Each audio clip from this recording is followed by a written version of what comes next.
Hey class, welcome to chapter 11, section 1, and this kicks off the Jacksonian Era, the time period of Andrew Jackson's presidency. He wins the election in 1828 against John Quincy Adams, and we see the rebirth of two political parties. Andrew Jackson representing the Democratic Party, and John Quincy Adams the Republican Party. And Andrew Jackson's a pretty unique guy.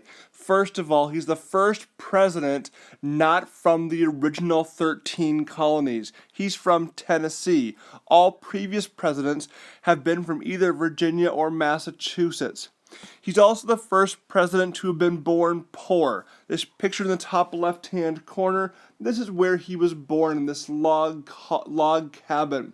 The previous presidents had come from families of great wealth and notoriety.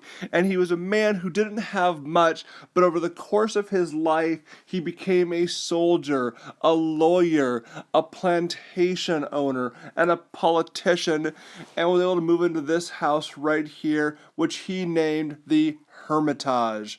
The Hermitage. And during Jackson's presidency, there was great agricultural and industrial growth. The population boomed as many immigrants came to America because they wanted to be a piece of this great new nation. So Andrew Jackson is going to do a lot of things really well during his presidency, but like most presidents, will still have his share of shortfalls.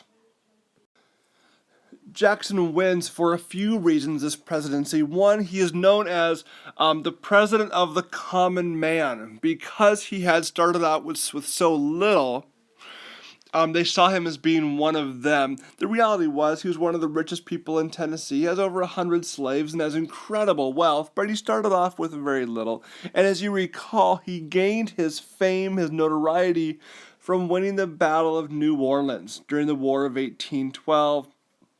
And of course helps to secure Florida later on. He becomes a senator and a pretty important guy.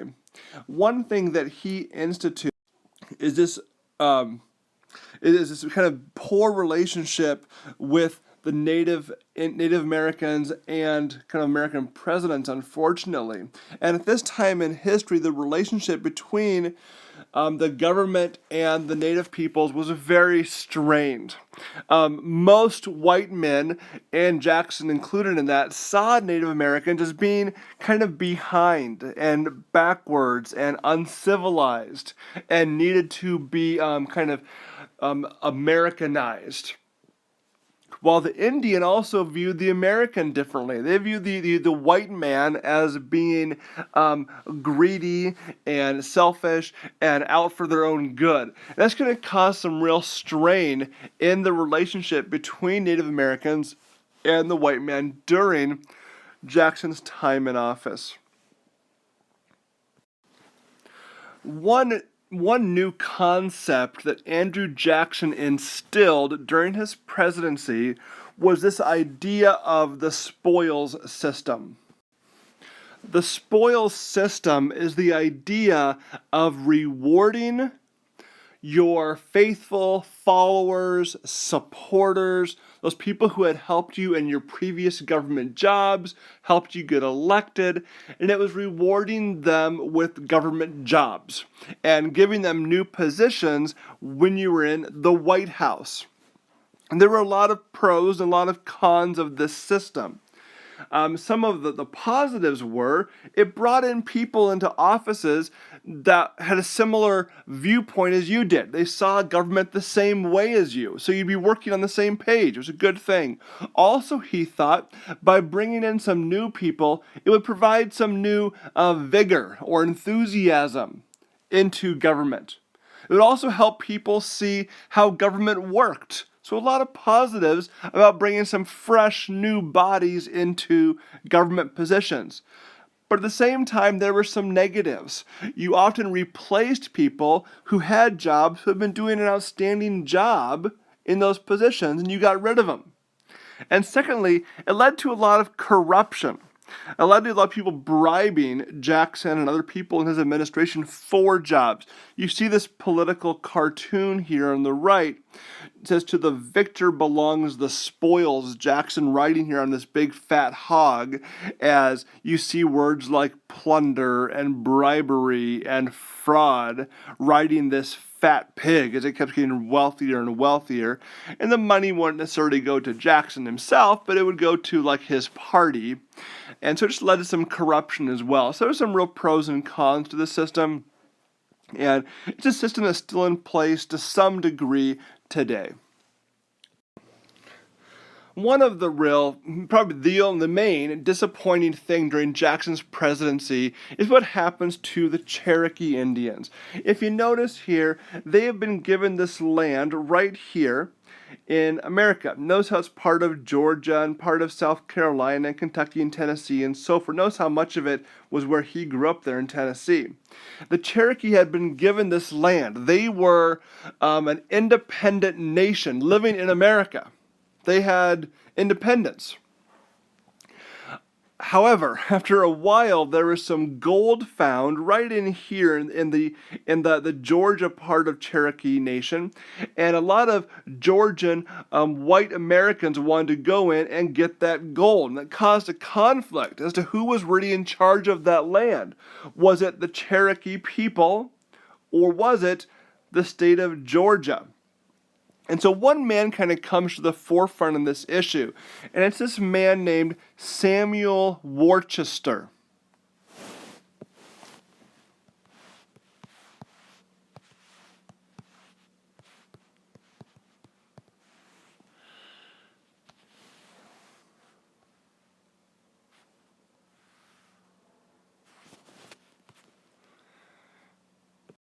This case is Worcester versus Georgia. And John Marshall and Supreme Court hear it. Who's right? Georgia, who says it's all our land, it's our property, it's our territory, or is it with the Cherokees and Samuel Worcester? Well, John Marshall says it is absolutely Cherokee land. It's their territory. They have the right to that land. It is theirs. They are an independent, sovereign nation. So Worcester gets released, goes free, and he says that Marshall says that the white man needs to get out of Cherokee territory. Well, Jackson, who we just saw a moment ago, does not have very high regard toward the Cherokee. He says, well, Supreme Court Justice Marshall, you have made the law, now good luck enforcing it. It's not Marshall's job to enforce the ruling. It's Andrew Jackson's. But unfortunately, because Jackson has a negative viewpoint toward the native people, he's not going to enforce the law. Really a violation of the Constitution at this point, and really a big black dot on Jackson's presidency. And instead, what's going to happen is Jackson's going to pass a law called the Indian Removal Act. The Indian Removal Act. And this act forced all of the Cherokee to leave Georgia. They're going to go, starting here, right, and be forced on this journey up to Oklahoma, where the Indians were all rounded up into Oklahoma. You see some pictures here showing that march. That march has become known as the Trail of Tears. 2,200 miles of routes.